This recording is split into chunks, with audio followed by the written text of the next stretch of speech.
우리를 기도의 자리로 불러주셨습니다. 다 같이 찬송가 200장 같이 하시겠습니다. 찬송가 200장입니다. 달고 오묘한 그 말씀. 200장 우리 찬송 같이 하시겠습니다.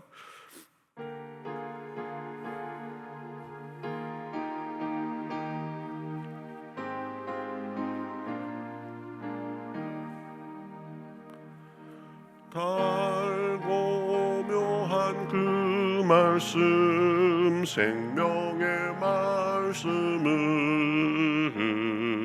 귀한 그 말씀, 진실로 생명의 말씀이 나의 길과 믿음 밝히 보여주니 아름답고 귀한 말씀, 생명샘이로다. 아름답고 귀한 말씀, 생명샘이로다. 귀한 주님의 말씀은 내 노래 되도다. 모든 사람을 살리는 생명의 말씀을 값도 없이 받아 생명길을 가니 아름답고 귀한 말씀, 생명샘이로다. 아름답고 귀한 말씀, 생명샘이로다. 널리 울리며 퍼지는 생명의 말씀은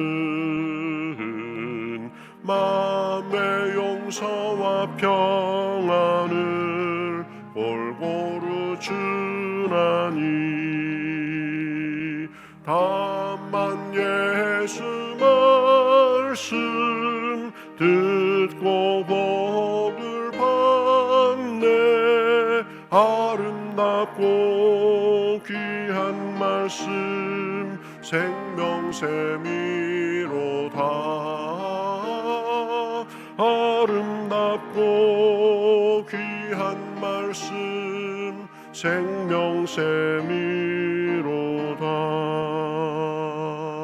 아멘.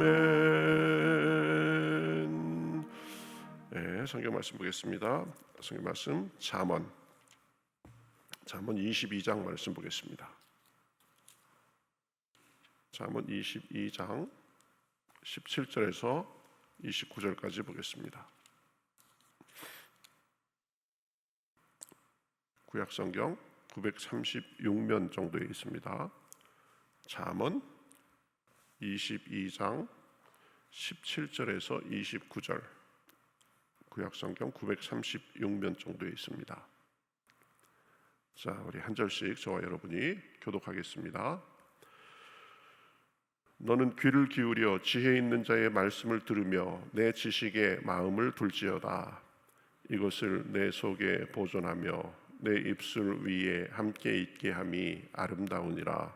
내가 내게 여호와를 의뢰하게 하려 하여 이것을 오늘 특별히 내게 알게 하였노니 내가 모략과 지식의 아름다운 것을 너를 위해 기록하여 내가 진리의 확실한 말씀을 깨닫게 하며 또 너를 보내는 자에게 진리의 말씀으로 화답하게 하려 함이 아니냐. 약한 자를 그가 약하다고 탈취하지 말며 곤고한 자를 성문에서 압제하지 말라. 대저 여호와께서 신원하여 주시고 또 그를 노략하는 자의 생명을 빼앗으시리라. 노를 품는 자와 사귀지 말며 울분한 자와 동행하지 말지니 그의 행위를 본받아 내 영혼을 올무에 빠뜨릴까 두려움이니라. 너는 사람과 더불어 손을 잡지 말며 남의 빚에 보증을 서지 말라. 만일 갚을 것이 내게 없으면 내 놓은 침상도 빼앗길 것이라 내가 어찌 그리하겠느냐. 내 선조가 세운 옛 지계석을 옮기지 말지니라. 내가 자기의 일에 능숙한 사람을 보았느냐. 이러한 사람은 왕 앞에 설 것이요 천한 자 앞에 서지 아니하리라. 아멘. 오늘 말씀은 지혜에 대해서, 잠언이니까 삶의 지혜에 대해서 여러 가지 말씀을 하고 있는 것을 볼 수 있습니다. 사람들은 지혜를 갖기 원합니다. 지혜롭게 되기를 원치 않는 사람은 없습니다. 그런데 알아야 됩니다. 지혜는 그저 몇 가지 기술이 아니라 하나님을 경외하는 데서 오는 우리의 그 전인격적 태도다라는 것을 우리가 생각해야 됩니다. 지혜를 듣고 또 마음에 두고 실천할 때 인생이 변하고 그 삶의 주변의 공동체도 살아나는 것을 볼 수 있습니다.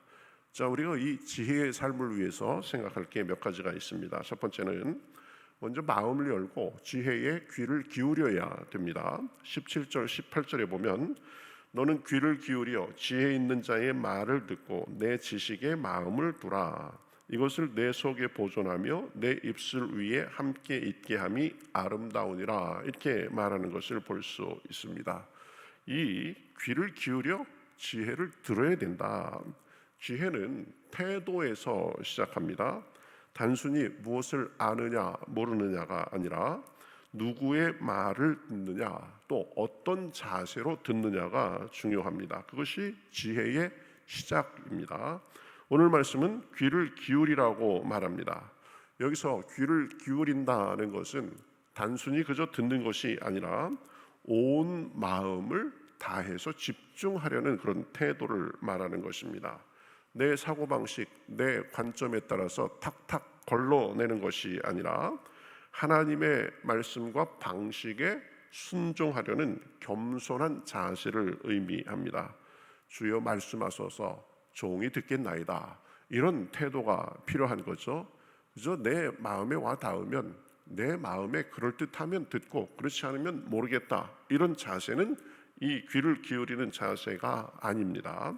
그리고 마음에 둔다는 것은 들은 것을 마음에 새기고 곱씹고 행위에 연결시키려는 결단을 뜻합니다. 그러니까 내가 듣기 좋은 말, 내가 공감이 가는 말, 내가 할 수 있겠는 말, 그런 정도만 듣는 것이 아니라 하나님 말씀이니까 나를 그 아래에 두고 적극적으로 듣고 받아들이는 자세가 필요한 것입니다. 하나님 말씀은 귀 기울여 듣고 마음에 새겨야 됩니다. 2절에 보면 속에 보존하고 입술 위에 함께 있게 하라라고 이렇게 말하고 있습니다. 말씀의 묵상과 고백, 삶 속의 실천으로 이어갈 것을 요구하는 말씀입니다. 그것이 지혜의 귀를 기울이는 자세입니다. 그저 귓가를 스쳐 지나가기만 하면 안 됩니다. 마음에 새기고 그것을 이렇게 되뇌이면서 묵상하고 입으로 고백하고 삶 속에 실천하면서 내 것으로 만들어야 됩니다. 마음을 열고 하나님 말씀을 적극적으로 들을 수 있어야 되는 것입니다. 어느 교회에 열심히 봉사하던 집사님이 있었습니다. 예배도 빠지지 않고 여러 가지 직책을 맡아서 섬겼고 또 설교 시간마다 고개를 끄덕이고 아멘 하곤 했습니다. 그런데 어느 날부터인가 목사님의 말씀이 이 마음에 와닿지 않는다고 이제 주변에 얘기하기 시작했습니다. 그러다가 얼마 못 가서 이 청력에 이상이 생겨서 병원을 갔는데 청력에 미세한 손상이 시작됐다는 그런 말을 듣게 됐습니다. 그날 밤 그는 말씀을 듣지 못했던 지난 몇 달간을 떠올리면서 생각했습니다. 그리고 깨닫게 됐습니다. 귀는 듣고 있었지만 마음은 굳어 있었다는 사실을 깨닫게 됐습니다. 그러면서 하나님 앞에 기도했습니다. 하나님, 제가 말씀을 듣지 않은 건 청력 때문이 아니라 심령이 막혀 있었기 때문입니다. 이렇게 그런 경험을 통해서 내가 마음이 막혀 있었구나라는 것을 깨닫고 고백했다는 것입니다. 그 후에는 이제 예배 때마다 마음을 열고 말씀을 받아들이기 시작했고, 또 말씀을 깨달아지는 말씀을 적으려고 노트에 적고 또 삶에 적용하면서 다시 은혜를 회복했다고 합니다. 지혜는 열린 마음으로 듣는 것에서 시작합니다. 하나님은 우리에게 여러모로 항상 말씀하십니다. 그러나 하나님이 아무리 말씀하셔도 내가 귀를 닫고 있으면 변화는 일어나지 않는 것입니다. 늘 열린 태도가 중요합니다. 내 방식과 내 틀을 싹 쌓아놓고 그거에 담을 치고 귀를 닫고 있으면 안 되는 것입니다. 그래서 전도서 5장 1절에서는 이렇게 말씀하죠. 하나님 앞에 나아갈 때에는 말씀을 듣는 것이 어리석은 자의 제사보다 낫다, 이렇게 말을 합니다. 마음을 열고 귀를 열고 적극적으로 자꾸 말씀을 받아들여야 되는 것입니다. 그래서 D.L. 무디는 이런 말을 했습니다. 우리가 성경을 읽는 것보다 성경이 나를 읽게 해야 된다, 이런 말을 했습니다. 맞습니다. 성경을 통해서 나를 살펴보고 내 태도와 내 삶의 자세를 살펴보고 바꾸기 위해서 성경을 읽는 것입니다. 그죠? 내 눈에 띄는 좋은 말이 있나? 그것도 안 읽는 것보단 낫지만 성경을 향해서 내 마음을 열고 성경이 나를 읽고 나를 변화시키도록 하는 그런 자세가 있어야 되는 것입니다. 마음을 열고 들어야 된다. 두 번째는 하나님을 의지해야 됩니다. 이것이 지혜입니다. 19절에 보면 내가 내게 여호와를 의뢰하게 하려 하여 이것을 오늘 특별히 내게 알게 하였노니, 그렇습니다. 여러분, 지혜의 근본 또 지혜의 최종 목적은 내 힘으로 사는 것이 아닙니다. 여호와를 의뢰하게 하려는 것입니다. 지혜는 도구가 아니라 방향입니다. 방법보다 태도입니다. 하나님을 의지하는 것입니다. 하나님을 의지한다는 것은 그분의 말씀과 뜻이 내 삶의 최종 기준이 된다는 것을 의미합니다. 참 지혜는 하나님의 기준에 자기 판단을 복종시키는 것입니다. 그것이 진짜 신앙이고 진짜 지혜입니다. 말씀을 믿고 순종하고 그 말씀을 주신 하나님을 의지하는 것입니다. 세상의 모든 지혜와 모든 것이 하나님 안에 있습니다. 그러니 하나님의 권위를 의지하고 하나님의 말씀을 의지하는 것이 지혜입니다. 한 장로님이 이제 이 회사를 운영했는데 그 운영하는 중소기업이 이 외환 위기 때 부도를 맞게 됐습니다. 참 안타까운 마음에 새벽마다 말씀을 붙잡으면서 하나님께 지혜와 길을 구했습니다. 그러던 어느 날 잠언 16장 3절에 너의 행사를 여호와께 맡기라 그리하면 내가 경영하는 것이 이루리라는 말씀이 마음속에 하나님이 주시는 말씀으로 강하게 다가왔습니다. 그래서 어려운 상황이지만 모든 것을 하나님께 맡기고 고용을 유지하기로 방침을 세웠습니다. 그래서 은행의 재촉과 주변의 반대에도 불구하고 구조 조정을 멈추고 직원들과 함께 심기일전해서 일어나기로 그렇게 최선을 다하며 하나가 돼서 노력했습니다. 2년 후에 이제 완전히 정상을 회복하고 업계에서 아주 좋은 회복의 사례로 그렇게 언급됐다고 합니다. 그 장로님은 말했습니다. 내 지혜가 아니라 하나님을 철저히 의지했기 때문에 위기에서 벗어나서 정상화됐습니다. 어려움 속에서도 말씀을 붙잡고 하나님을 철저히 의지하며 나아가니까 하나님의 도우심으로 회복됐다고 고백한 것입니다. 우리도 살펴봐야 됩니다. 나는 말씀을 통해서 하나님을 더 의지하고 있는가? 내 판단과 이 판단 기준은 내 경험과 내 현실인가? 아니면 그것을 뛰어넘어 역사하시는 하나님인가? 그렇죠? 사람은 현실 속에 삽니다. 그러나 하나님을 의지하면 현실을 뛰어넘으며 살 수 있습니다. 잠언 3장 5절에서 6절 이렇게 말씀합니다. 너는 마음을 다하여 여호와를 신뢰하고 내 명철을 의지하지 말라. 너는 범사의 그를 인정하라. 그리하면 내 길을 지도하시리라. 하나님을 신뢰하고 모든 일에 하나님의 역사하심을 기대하며 살라는 것입니다. 그것이 지혜입니다. 그러면 현실도 뛰어넘고 하나님의 도우심을 경험하며 살 수 있는 것입니다. 그것이 지혜의 삶입니다.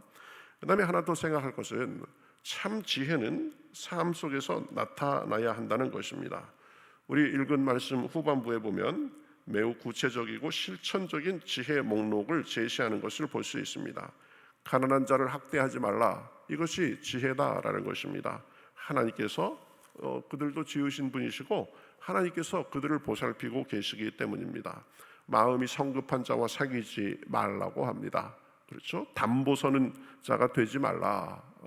그리고 옛 지계석을 옮기지 말라. 경계와 약속을 존중하라는 말이죠. 부지런한 자는 왕 앞에 설 것이다 말합니다. 성실한 삶이 지혜가 된다는 것입니다. 이 구절들은 모두 삶 속에서 지혜가 어떻게 나타나야 하는지를 말합니다. 지혜는 말뿐인 신앙이 아니라 말 없는 정직함과 조용한 원칙으로 나타나는 것입니다. 그것이 지혜입니다. 지혜는 하나님과의 관계가 내 삶의 구체적인 모습에까지 영향을 미치게 하는 것입니다. 나의 삶의 자세, 관계, 또 재정을 사용하는 것, 내 말투, 세상을 보는 방식, 내가 기로에 섰을 때 하는 선택, 이런 것에서 하나님의 지혜가 자연스럽게 묻어나야 됩니다. 작은 일을 하면서도 내 주변의 작은 사람들을 대하는 방식에서도 하나님의 지혜가 나타나야 되는 것입니다. 지혜는 단번에 얻어지는 지식이 아니라 하나님과의 관계 속에서 날마다 자라나는 인격의 열매다라고 할 수 있습니다. 참 지혜는 오늘 나의 선택을 바꾸고 나의 삶의 자세를 바꾸고 나의 말투를 바꾸고 나의 행동하는 방식을 바꾸고 기준을 바꾸도록 합니다. 그리고 그 변화는 내 안에서 시작해서 내 주변, 내 가정과 공동체, 세상 속에 빛으로 퍼져나가게 되는 것입니다.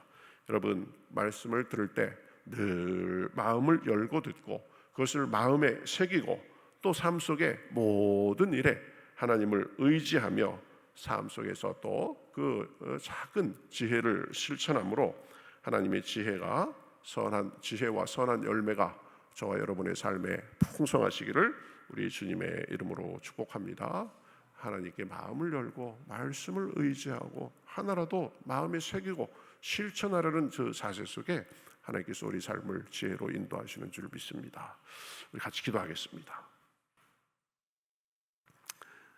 하나님 감사합니다.